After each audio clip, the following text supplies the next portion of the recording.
Hello, everyone. I'm Dana Perino, along with Katie Pavlich, Juan Williams, Congressman Jason Chaffetz, and Greg Gutfeld. It's 5 o'clock in New York City, and this is The Five.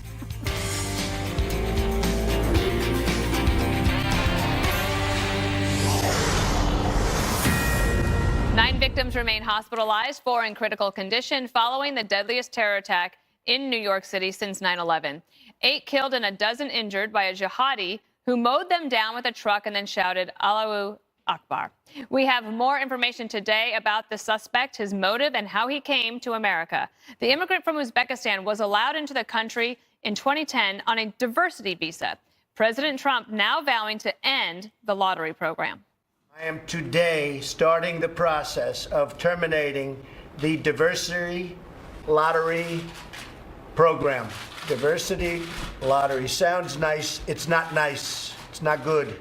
So we want to immediately work with Congress on the diversity lottery program, on terminating it, getting rid of it. We want a merit-based program where people come into our country based on merit.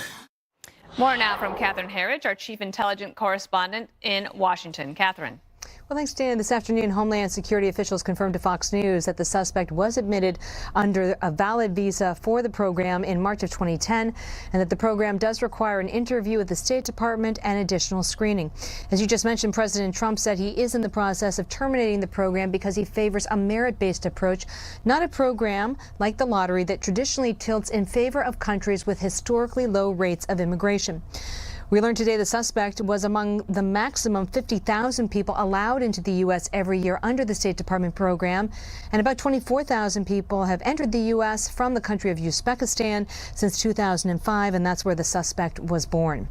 Also today, 2 sources telling Fox News that the suspect had connections to individuals who were already known to law enforcement. At that New York City briefing earlier today, the Deputy Commissioner for Counterterrorism explained the suspect was running with a very suspicious crowd. Meantime, new photos obtained by Fox News give you a better sense of New Jersey's Omar Mosque and the focus of multiple leads after 9/11. The suspect's brick apartment building is virtually on its doorstep. You see it right there with the mosque, the white building in the distance. A former federal investigator with PentBomb, that's the code name for the 9/11 file, said the area is about 4 to 5 blocks from 9/11 hijacker and ringleader Mohammed Atta's apartment, as well as where the Mosul hijackers were located, and they finalized the 2001 plot. So this area remains really very much a nest, as it was described to us, or an enclave for radical teachings. Dana. All right, Catherine, thank you so much. The president has directed Homeland Security to ramp up extreme vetting of foreigners in the wake of the attack. We have to get much tougher. We have to get much smarter, and we have to get much less politically correct. We're so politically correct that we're afraid to do anything.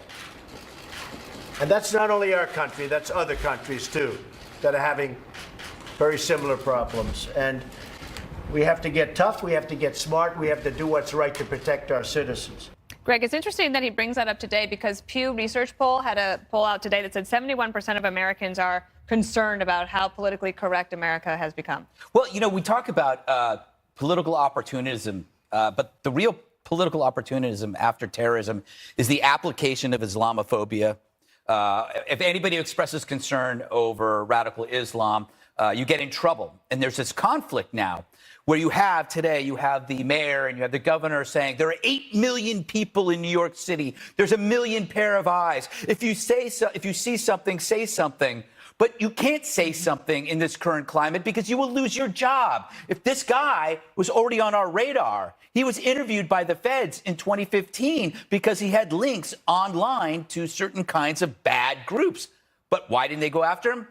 Maybe they were scared that they were going to lose their job. They're going to lose their job. And this is how everybody feels. I'm tired of this hypocrisy where they say, if you see something, say something, because they really don't want you to do anything. Right. Because the moment you do something, you are labeled Islamophobic. You're labeled a bigot. So if you look at what Trump does, the media does this. The leaders do it about Islamophobia. He doesn't. He's the closest to the ground of any president I've ever seen talking about the actual sincere fears of the average citizen. There are things that I know I'm not going to like his tax plan. I don't understand his 401k stuff. It's going to drive me crazy. But his response, and this is the most important thing, his response to the presence of terror is so much more important to the reaction after terror. When you see Cuomo and you see Mayor de Blasio and everybody else saying how strong New York is and how we're gonna have that parade, who cares? It's about your response before the attack, your willingness to admit that there is the presence of terror before terror strikes. It's no good afterwards to give sympathy after it's happened. It doesn't matter. What matters is having the guts to say, it's here. How do we get rid of it? And then you get targeted for Islamophobia. So it takes guts to say what he is saying. To talk about the diversity visa is important. Diversity untethered to merit is of no value. And remember, it was just a few years ago that I think it was the Associated Press went after the NYPD for monitoring these mosques, including that one that Catherine Herridge was just pointing out. Best example, Nidal Hassan. They knew about him. Yep. Nobody said anything at Fort Hood. President Trump also today, Juan, pointed out immediately early this morning that Chuck Schumer, the senator from New York, had supported diversity visas. He didn't point out that Chuck Schumer had also voted to change that program, even though that bill didn't get to the president's desk under President Obama. Listen to some of the Democrats responding to Trump. Look, the last thing the president or anyone else should do is politicize this tragedy. I don't think this is the time to get political. There's no doubt that we have to be smarter and have more intelligence. But there's also no doubt that this is not the time to play politics. This is not the time to foment hate. All President Trump does is take advantage, horrible advantage, of a tragedy and try to politicize and divide. The American people long for leadership, not divisiveness, not finger pointing, not name calling. This is a tragedy. Your thoughts, Juan? Well, I don't think there's any question from Chuck Schumer's point of view. This is a tragedy. This is his home state. This is New York City. I think where I would differ from Greg is I think that when you say, let's go forward with the Halloween parade, let's continue to live our lives, or in the language of President Bush, let's not let the terrorists win through intimidation. I think that's a very important message. Now, when you're talking about something like prevention, I don't think there's any question that our country has taken logical steps to what we call hardened targets, to make it more difficult to go through the airport, to get a visa.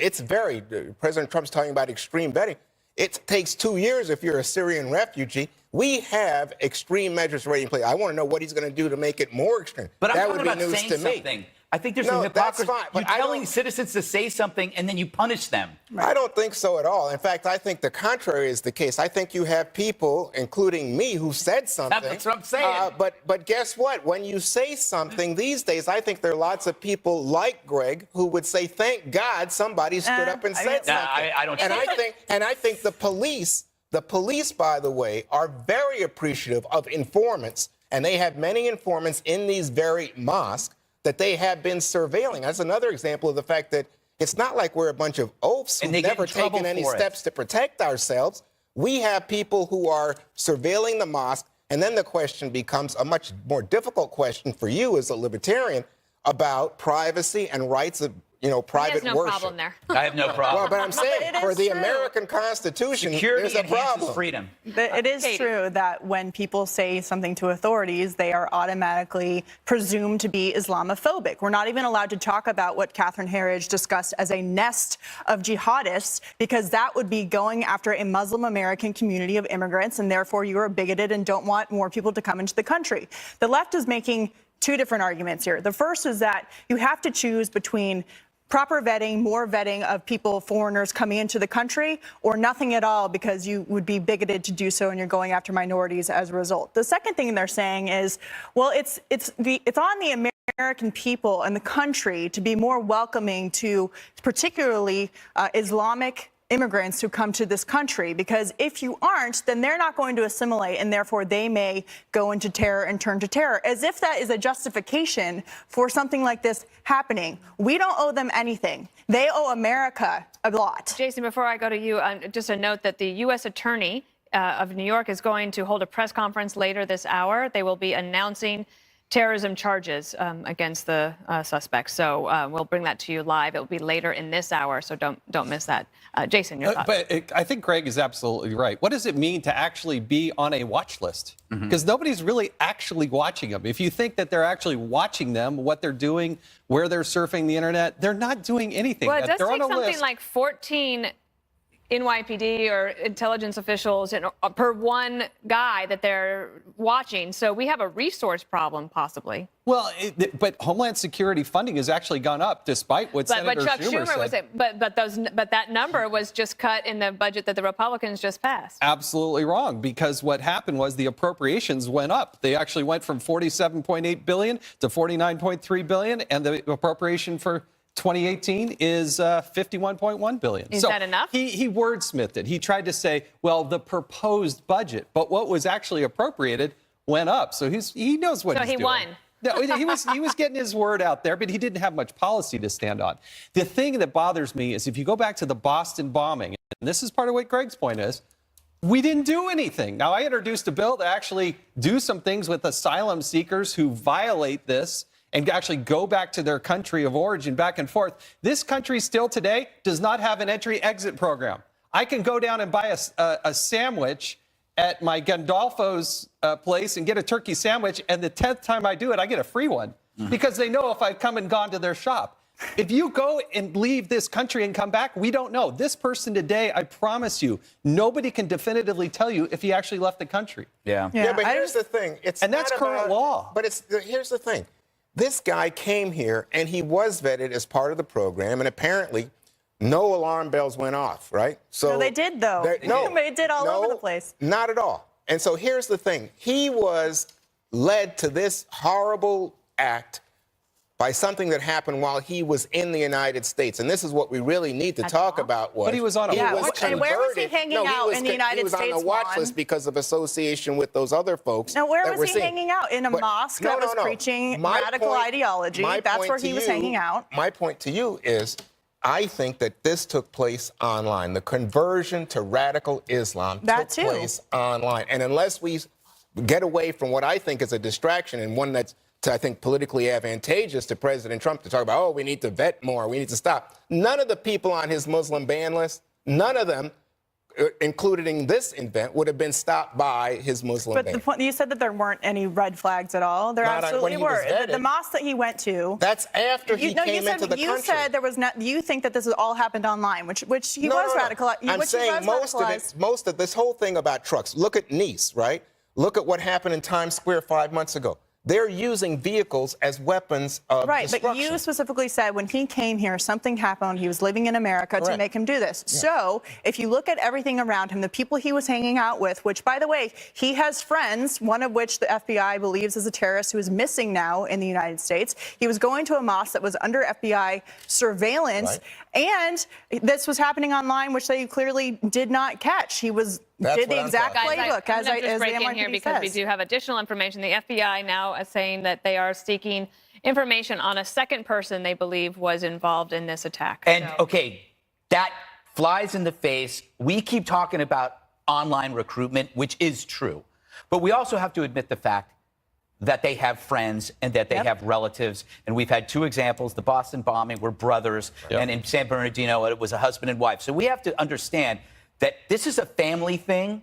It's a tribal thing. It's one person, it's an ideology. So it infects a lot of different people. My last point is, it is a coincidence that this happened on Halloween.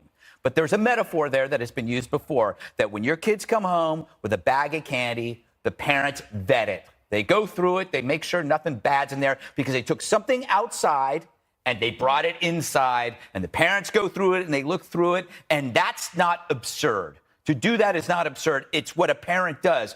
Applying that logic right now in a changing world, when the outside is coming in with a pernicious ideology, the razor blade in the apple is radical Islam. You have every right to vet. But why do you think we don't do it? I'm going to have to get in one more thing because they keep telling me some more information. So remember that within this hour, the U.S. attorney will have a press conference. They will announce charges against the suspect. Sources are saying that the suspect does not show remorse for the attack. that he is being cooperative. So that possibly could be the reason the FBI is seeking information about a second person. So we're going to have all of that for you in this hour. He may have acted alone, but all indications are the New York City terror suspect was inspired by ISIS. So how do we fight this new front in the war on terror? We'll be right back. New York's governor has described the New York terrorist suspect as a likely lone wolf. But now the FBI is seeking information on a second person, this man, also from Uzbekistan. More on that in a moment. Yesterday's Halloween attack bears the hallmarks of ISIS. Many radical Islamic fanatics are following a playbook. Here's the House Homeland Security Committee chair with more on this concerning trend.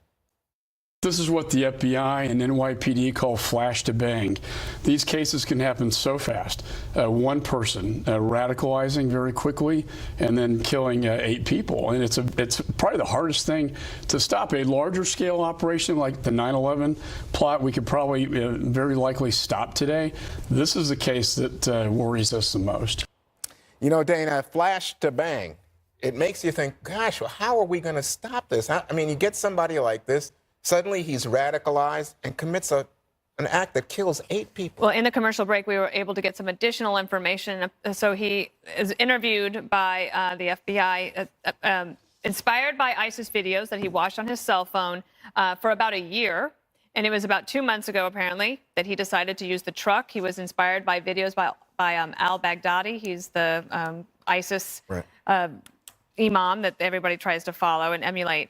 He says he chose Halloween because he thought there would be more pedestrians. And then his goal was to continue down the West Side Highway to the Brooklyn Bridge to inflict even more damage and harm. So we have a lot more information, then we'll have the press conference in a bit. Congressman, one of the things that I think lots of people around the world are concerned about right now is that as the United States and our allies are defeating ISIS on the battlefield, you have people who were fighters there who are now returning home or going elsewhere or seeking to radicalize people in other countries to mount attacks like the one we saw yesterday. Well, again, going back to my point, we still don't have in this country an entry-exit program. So if somebody did leave the United States, go over there and come back, we don't know that. The second part is I think Governor Cuomo was terribly misleading. He went out and said there was no evidence now that this was part of a larger conspiracy, a larger plot. Authorities knew almost immediately. He left a note on in the truck saying this is part of ISIS. This is a very big attack on the United States of America. That is the largest plot. This is not a lone wolf. This whole idea, anybody who's out there saying, oh, this is some lone wolf, I think the actual legitimate definition of a lone wolf is what happened in Las Vegas. But we figured out more about this person in the first hour or two than we have what happened in Las Vegas. And it is part of a bigger, broader plot. And it's serious. And we got to take the fight to them all across the world. The thing about lone wolves is they often travel in packs, as we have learned over and over again. We talked about this on Dana's show a little bit earlier today, but we keep hearing that as ISIS loses territory, as we just discussed, that these fighters are going to disperse and go elsewhere if they're not already dead. First of all, that means that we need to know who's coming in out of the country, as you said, but also what does that mean for the war coming back home? The government keeps saying they're going to come back. We're going to see more of these attacks at home. Well, we had the See Something, Say Something program after 9/11. We implemented a whole bunch of different ways that people could spot terrorism after 9/11. Things have changed. Their tactics have changed. And so I think that they need to make it clear to people, what do you do when you see someone like this acting like this? What happens if you see someone watching these videos on their phone? And how do you react if you see someone walking or running down the street with a truck? And are there ways that you can be vigilant in your everyday behavior that don't make you paranoid, but make you actually just more aware of what you're doing during the day? And there's steps that people can take. And by the way, at 5:30, the hero cop who stopped this attack is going to have a press conference, his first words on this, and we will carry it live. Greg, I wanted to go to something Katie was talking about, which are steps that we could take logically. So people are talking about things like tighter controls on rental vehicles, right? Right. Or electronic surveillance, better electronic surveillance. Again, coming back to what Katie was talking about, he's watching, or you saying that Dana saying he was watching videos on his cell phone. And then, of course, you could say, what about limiting the internet, like stopping certain things on the internet? Does that take us towards stopping it, or does it impinge on our civil rights liberties in this country? Well, it would be nice to see some of the companies that are making billions and billions of dollars in this arena to actually have some personal responsibility. about what is out there. But, it does show you that this person followed instructions, which means that the ideology actually leaps oceans. A wall can't stop this. So I think one of the ways is to change the frame of mind is that you have to untether this simply from a religious aspect, because that's what's hamstringing our media. Whenever you want to pre-plan against terror, you are Islamophobic. So if you were to see this as a brain-contaminating disease, which is what it is, it's a it turns people into homicidal zombies. If you look at it that way, the first thing you think about is quarantine. Find out who these people are, quarantine them, and talk to their families and their relatives. And if this is what it is, they got to go. That's how you do it. But if it's tethered to religion, it's a bad thing. The other thing we have to talk about is that these truck attacks are common, but it's going to get worse. My worry is that there's going to be a worse method of attack that will marry technology and terror. What we're talking about is terror change. Every year there is terror change, an increase in proficiency in killing. If the media cared as much about terror change as climate change, we'd be a lot better off. So people have to be looking at this in a different way, not as something that it conflates with Islam, which is what the media does, not with the people who are fighting this thing. It's the media that conflates it with Islam, which then paralyzes people from actually thinking about what to do. All right. Well, you have so much to talk about here, but much more to come on The Five. We'll be back in just a moment. Continuing our coverage of the aftermath of the deadly New York City terror attack, we are awaiting 2 press conferences. Any minute now, we will hear from the hero NYPD officer Ryan Nash. He's credited with stopping the suspected terrorist, opening fire, bringing down the dirtbag before he could do any more harm. The second press conference happening this hour from the U.S. Attorney's Office, who will announce terrorism charges against the dirtbag seen here. So, apparently the dirtbag asked for ISIS flags in his hospital room. Yes, isn't that nice? What a jerk. That's got to make everybody waiting on him feel really good. Just take his morphine away for a few hours. Just for a couple hours. Take it away. I am worried that the U.S. Attorney is going to come out and offer charges. I'm with Lindsey Graham on this. I really do think you should be taken to Guantanamo Bay. I think the suspect in the Benghazi attack should have also been taken to Guantanamo Bay. I've been down there a couple of times, and I'm telling you, they can do a lot more surveilling and watching that person without reading him his Miranda I disagree because, well, one, I don't know if it will pass, if it would pass muster. He's a legal we gotta U.S. go. president. We're going to the press conference. I have good Quiet, points, Dana, though. please. I have really good points. Stick around. Let's go to it. Hello. Thank you for coming. My name is Officer Ryan Nash. I appreciate the public recognition of the actions of myself and my fellow officers yesterday. Although I feel that we were just doing our job, like thousands of officers do every day, I understand the importance of yesterday's events and the role we played, and I'm grateful for the recognition we have received. I just want to thank my family and friends for their support and all the responding officers who assisted me. However, due to the nature of the pending criminal case, I cannot make any further public statements about the incident at this time. Thank you. Thank you, guys.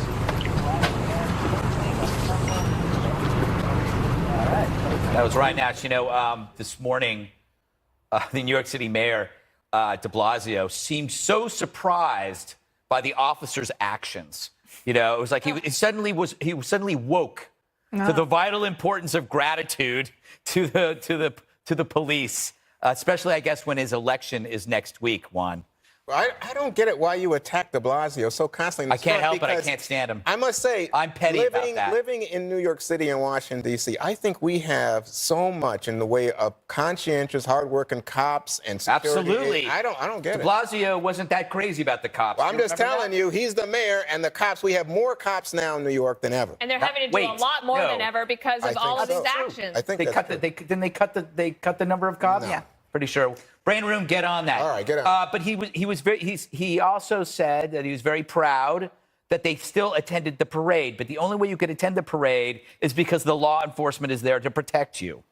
Go ahead. I think Ryan Nash, maybe you should write in Ryan Nash for mayor. Yeah, the mayor of New York City. That would be I love amazing. that. You know, I love ordinary Americans who do extraordinary things. That guy goes to work. He doesn't know this is going to happen. That moment is there, and boom, he took him down so fast. And I love this guy. You know what was good about it? He didn't kill him. And also, he was on his way to deal with an emotionally disturbed individual. Mm-hmm. And so that's what a lot of these officers That wasn't are me, doing. by the way. Wasn't Greg. I mean, I do live in that neighborhood, but it's amazing. They're unassuming, Katie. They're humble. I mean, Yeah. the guy's humility there, after now overnight, he's become a hero to so many. Imagine if this guy hadn't been stopped and he went around doing God knows what for how long. And he thanks his fellow first responders, says, look, I don't want to be in the public eye. There's an ongoing criminal investigation like a professional, and moves along. But you're right about Bill de Blasio. This is the same guy who said that, you know, his son has to be afraid of police officers because inherently they're all racist, right? So He didn't it's say good. that.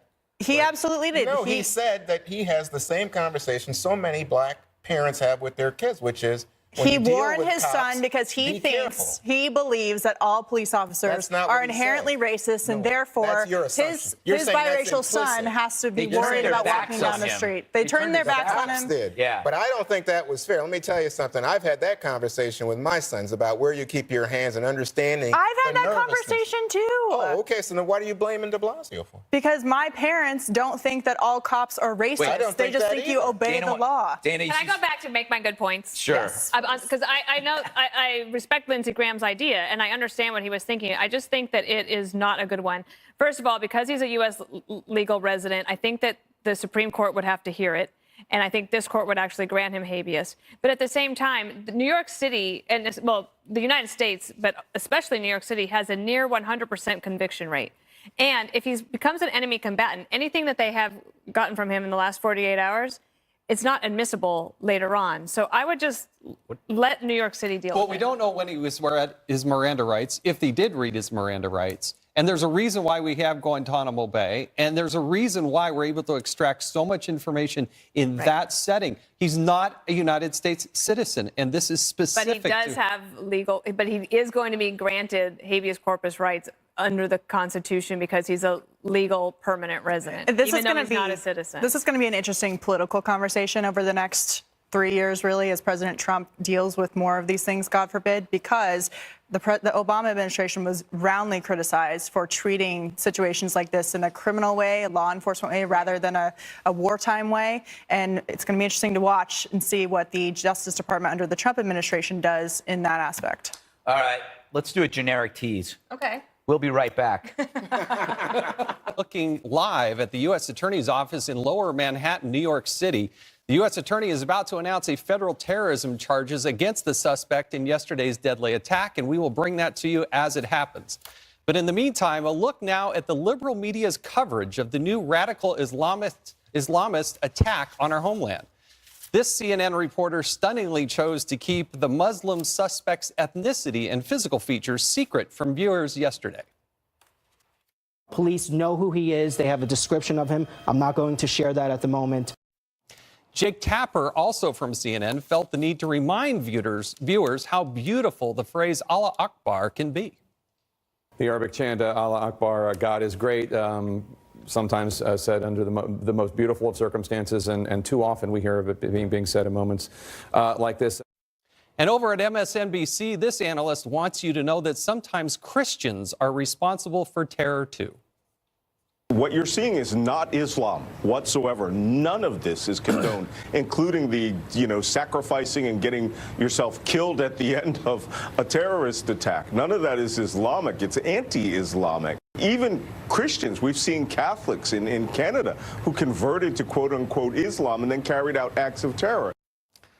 I know these reporters are doing this spontaneously at the moment, but this is not a bunch of Catholics gone crazy. These aren't Mormons out doing all this stuff. And it's not just Buddhists gone wild. There is a trend here, and there are a lot of good quality people. I have Muslim friends. The overwhelming majority of Muslims don't do this, but there is this radical element that does do that. And we have to be honest about who they are and what they're doing. Juan, would you agree with that, or do Do you buy into this notion that we need to be so politically correct and give balance to Well, everything? gee, thanks for giving me a chance. I'm going to answer that. Yeah. No, look, I'm not a politically correct guy, but I am against stereotypes and discrimination. As you said, I don't think that most Muslims are up to terrorism, but I think there is, if I'm an investigator, a concrete link if you look at a pattern. And I think that's what you do if you're an intelligent person. You try to discern a pattern because what we want to do is prevent this from happening again. The question is, are you being effective or are you just playing politics? If you look, Greg was saying earlier to me, he said, hey, a lot of people are PC. They don't want to talk about Islam in this context. And why maybe what we should do is move away from Islam and just say it's a cult. And people act crazy in this cult, and let's go after them there. But you know what? I look at President Trump, and I say, oh, Trump introduces a ban that everybody interprets 3 courts now as a ban on, guess what, Muslims. And that then, of course, introduced, and people say, well, you can't do that. That's not in keeping with our constitutional protections. But I don't think it was necessarily a bad idea, per se, if you're saying, let's look at the pattern. But it's just that, as in the case of this diversity program, I think it's 50,000 visas, Katie. 50,000, right? That's like, in terms of green cards, that's nothing. You only need one. That's right. In all those clips, they are unconsciously paralyzed by Islamophobia phobia, the fear of being seen as Islamophobic. And the direct result of Islamophobia phobia is that you actually think that the aftermath of a terror attack is worse than the terror attack. It's like the first thought when the bodies hit the ground are, oh, they're going to be mad at the Muslims. So that's a strange place to go, because irrational anger over Muslims now takes priority over carnage. But the carnage has already happened. The irrational anger hasn't yet. That leads to more terror attacks because you're denying the reality of these actual attacks, prevents you from thinking about preventing these attacks. And it all goes back to the pernicious identity politics. Right. We are guilty. We are guilty. Americans are guilty for being bigots and racists. And this is just our way through Islamophobia of expressing that again. I don't understand. I don't understand how. Vegas, did you have it? I think everybody in this room thought, is this Islamic terror? Right. Then it turns out not to be Islamic terror. Do you then leap, Greg, to a conclusion, oh, well, gee, we got to watch out for white guys? I think we got to watch out for people like that guy. There are people like that. But what was interesting is that what we do, I would say we as libertarians, conservatives, maybe, I don't know, normal people, we focus on the actor, on the agent of mayhem. What happens after Vegas, they focused on the tool, not the guy. They focused on the gun. We focus on the agent of mayhem, whether it's the guy in Vegas or the guy in New York. We know we go after the agent who committed it. And the individual responsible, right? So I don't understand why bringing in the vast majority of Muslims is even relevant to the conversation. Why is that even something that is part of the talking right now? And that doesn't allow us to actually get to the issue, and it's a distraction from getting at the issue of actually solving the problem, right? But who has appointed all of these media people and these pundits as experts on what Islam is? I know an expert on Islam. His name is al-Baghdadi, and he's the ISIS leader, and he has a PhD in Islamic studies from the Islamic University in Baghdad. So if we're going to talk about experts, I think that when you look at this guy who, as we know now, was inspired by al-Baghdadi directly on his cell phone. Want to talk about what Islam is teaching? Maybe you should look at who he was inspired by, who has a PhD in Islamic studies. You don't think that's an extremist? That's like saying Jim Jones. He is an extremist, but what I'm saying is all of these media pundits are acting like regular everyday Americans who want to acknowledge that there is a problem are called Islamophobic if they point out that this is the guy who is teaching these things over the internet, inspiring people in the United States to carry out attacks against innocent Americans. He's the one teaching this. So where's the reform there? Why are we talking about the irrelevance of all these other people who have nothing to do with this? No, I'm just saying to you that if you pick, let's say I mentioned Jim Jones, who was the guy who had that Christian cult. Did Jim Jones have a caliphate with thousands of fighters in the Middle I don't know how many people he killed. Where did he kill all those people down in Guyana, right? Drink the Kool-Aid. Yeah, so I mean, you have he wasn't attacking. I don't want to get into that analogy anyway, but he wasn't attacking innocent people and inspiring thousands of attacks around the world. It was a completely separate situation. But you do have to understand the situation and who's there. Now, there are 23 people that are evidently were brought in part because he was brought in. So, Dana, what chain migration. Chain migration. I want to see them all deported. I think that would actually hit their family and would catch the attention and actually serve a really good purpose. But now that clip is now going to be played on the other network saying how extreme that is. But I do think it's worth looking about chain migration and all of this. I think that actually there is bipartisan agreement on wanting to relook at these visa programs. What Jason said sounds controversial. Not if you talk to people that have been in the military that work with Muslims in Afghanistan and whatnot. They talk about how family-driven they are, and if they know that their family could be affected by this, the chain migration of 21 or 22 people going back, that might actually impact them, and it creates a ripple effect in the communities. This family's affected, then this family's affected, then this family affected. It's not controversial to say, if you're going to screw your family over, it doesn't mean hurting your family. It means that the family they could lose everything. They could go back to Afghanistan or Pakistan. We don't trust that family because guess what? If this suspect did what he did and he killed those 8 people and he was trying to cause chaos and terror, guess what? I don't trust his family. And they're all going to pay a price, and that will create a deterrent moving forward. Well, what I was going to say is that I do think they call it a lottery for a reason. It's because it's a literal lottery, like it's a chance, but it's also like if you get a chance to come to the United States of America, that you have absolutely won the lottery. We all did. We were born here.